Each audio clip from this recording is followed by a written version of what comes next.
he would always insist that he didn't see me as black. That's a problem. Hello, black hole.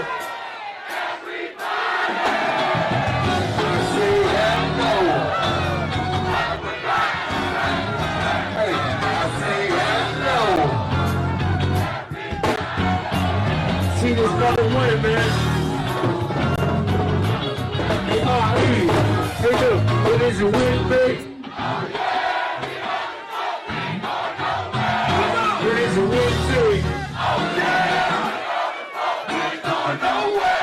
What is it, win, Hello, babe? hello, bugs. Hello there, bugs.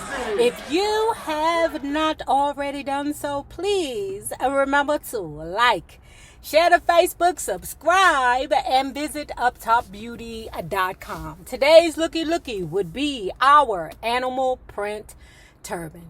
And if you are not already a part of our book club, please hit the Patreon link below and or the join button here on the YouTube.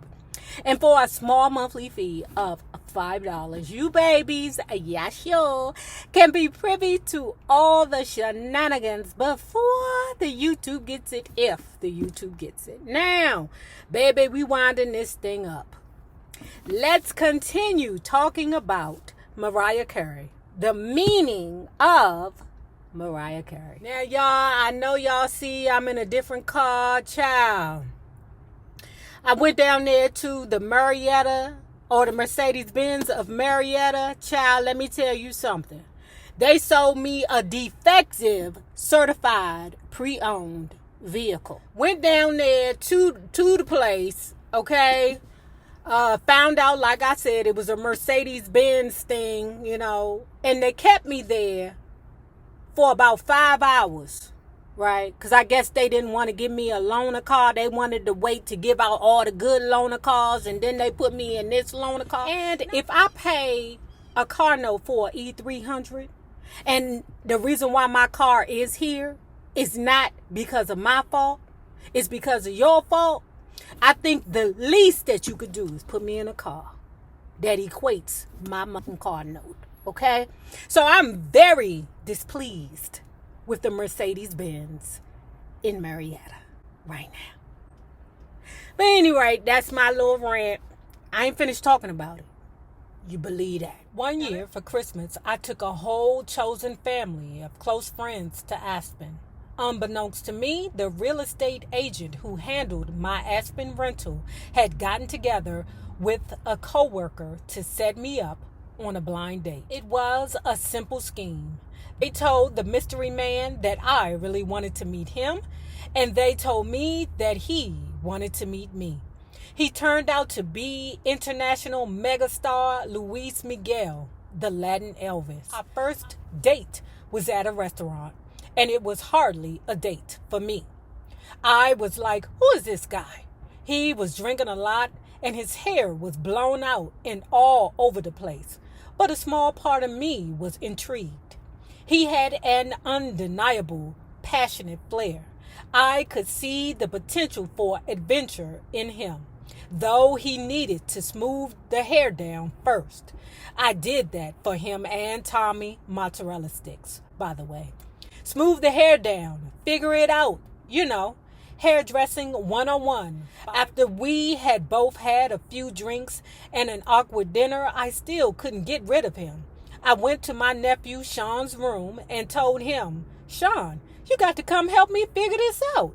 I had just met this guy and he was drunk off his ass. I was thinking to myself, we're not going anywhere with this. It's not going to work. So Sean made up an excuse for me and got me out. The very next day, Luis's assistant showed up to my door with a spectacular Bulgari diamond necklace. She thinking, what the hell? What the hell? He just got diamond necklaces laying around his house just ready to give them away to women?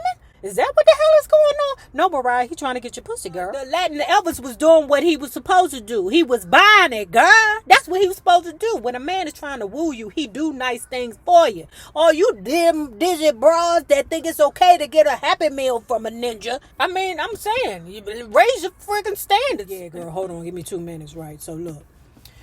Y'all know I come from, well, I don't come from the beef sector, but I got dragged to the depths of hell into the beef sector. Okay? And it was a girl on there that was bragging that she had had a millionaire boyfriend. I'm saying to myself, that's it? Just one? Bitch, I'm from the 80s. Luis was exciting and extravagant. We were both Aries. Danger. We vibed energetically. He was incredibly romantic and spontaneous. We would go on adventures, ditch security, and go for a ride or pick up and go to Mexico City. He had a phenomenal house on a piece of pristine Acapulco beach with real pink flamingos. His mansion was majestic with dramatic carved wooden doors and porches and balconies everywhere. Ooh, sound like a drug cartel. You know, they said that Pablo Bari or Pablo Escobari, whatever his name was, that he was the 7th wealthiest man in the world by the time they caught his ass. That Negro got billions of dollars still out there and can't nobody find it. Ooh, that Pablo Bari or Pablo Escobari, whatever it was. Ooh. It was all grand and exciting, but it was far from perfect. For one thing, our relationship was characterized by culture clash. Though we were both young and successful, he was a lot stodgier than me. Our friends were total opposites. His were more conservative, serious, and uptight and boring, while I'd have brat, Hotsy Totsy, Trey, and whoever popping all around. What was more difficult were the cultural gaps between us when it came to race. He would always insist that he didn't see me as black. That's a problem, nigga. We'd have these arguments and I'd explain, no, when your dad is black, it makes you black. I don't know about that. I don't know about that, because if your mom is black and your dad is white, you saying that makes you white? No, I don't know about that. I think that only happened with Jewish people. That's what I think. But no, that's not how it works. Listen, let me say this about Mariah in regards to race. Okay, I do believe that she got some things messed up, right? Culturally. Okay, because remember when she was speaking of Coco, she said that Coco from Fame, I forget her name. I forgot her name, but we know that she's Latina. Okay, but she considered her to be black. Now she may be Afro-Latina, okay, but she's not black. So for her to say something like, if your dad is black, that's misinforming people. No, when your dad is black, it makes you black. So you're going to have to accept that about me. But in his mind, if I didn't look black, I wasn't. For him, it was simply skin deep. It was too difficult to explain that for Americans, it's much more complicated. I think for him, easier was better. Let me break it down like this. You got a white father, a black mother. Okay, which, happens. And I love when that happens. Okay, I am a true Scandal fan. Okay, the Olivia Pope was fucking the shiz out of that white president. Okay, and y'all, let me tell you something. I think it was Thomas Jefferson. I forget the name of the lady who was hunching, who had a whole family by the president. I forget her freaking name, but when I tell you that book was so good, y'all.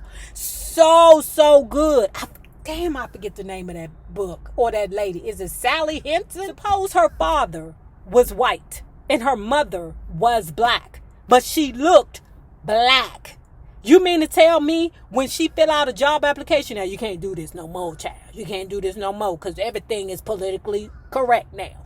But on that job application, she going to put white because her daddy is white even though she looks black? Man, get out of here.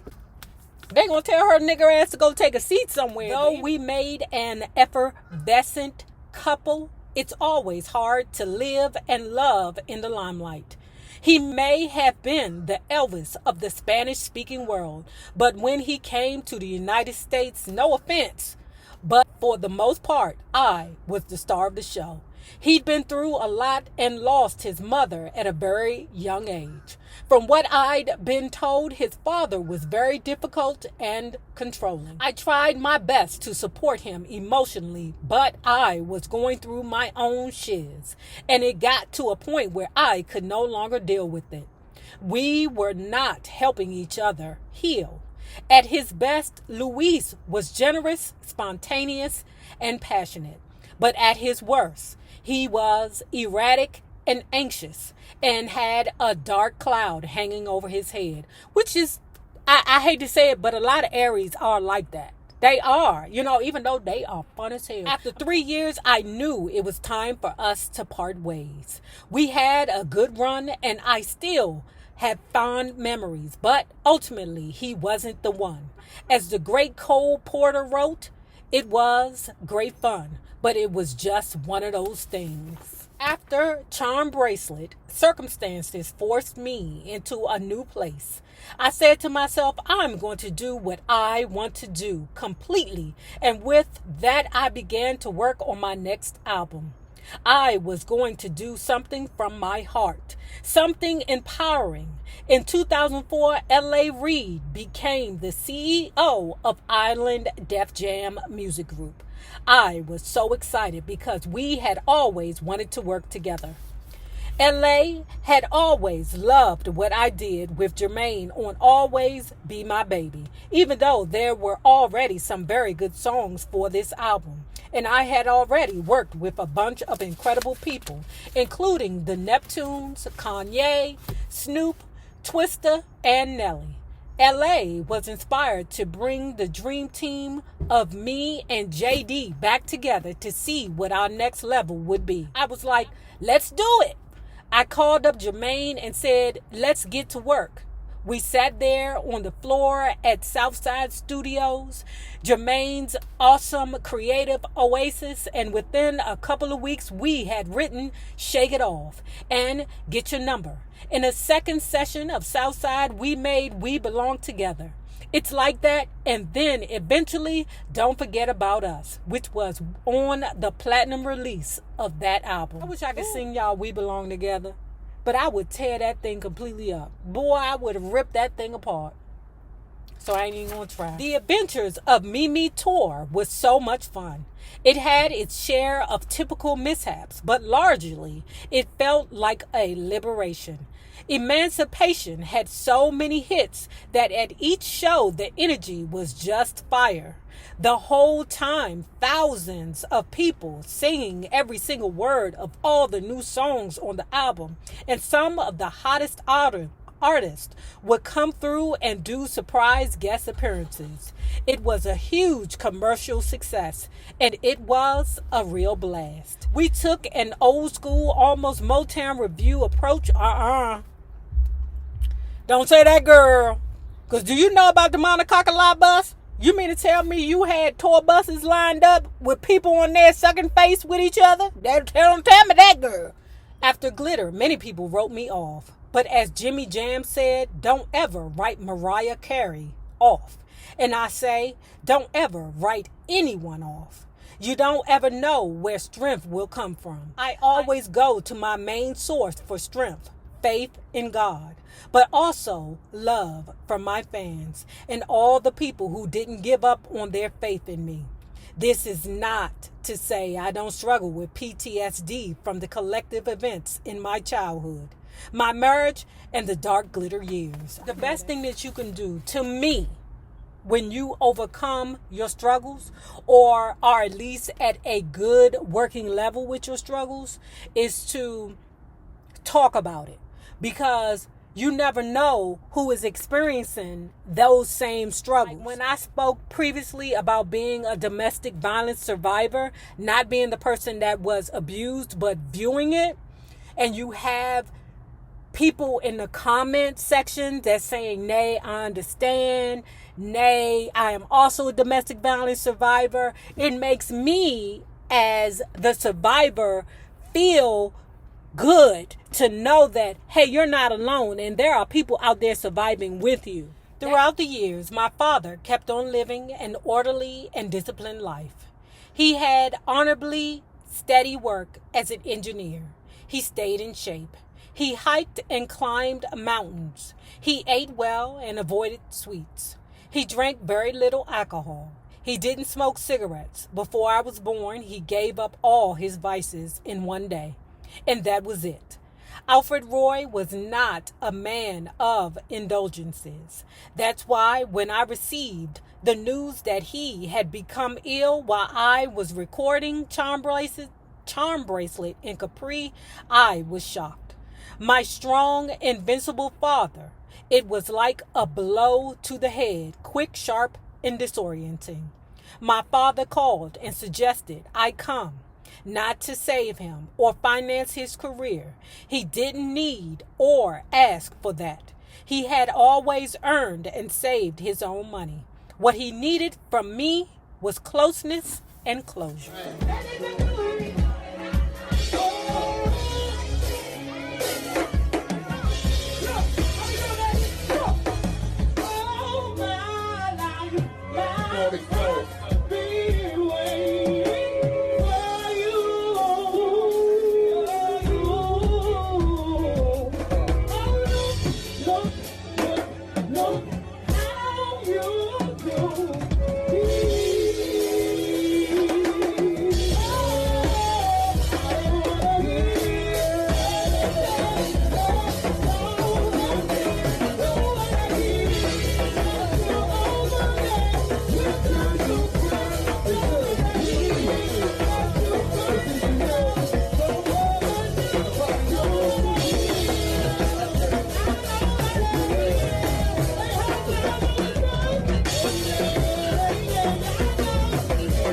Now, if you have not already done so, please remember to like, share to Facebook, subscribe, and visit uptopbeauty.com. Now remember this.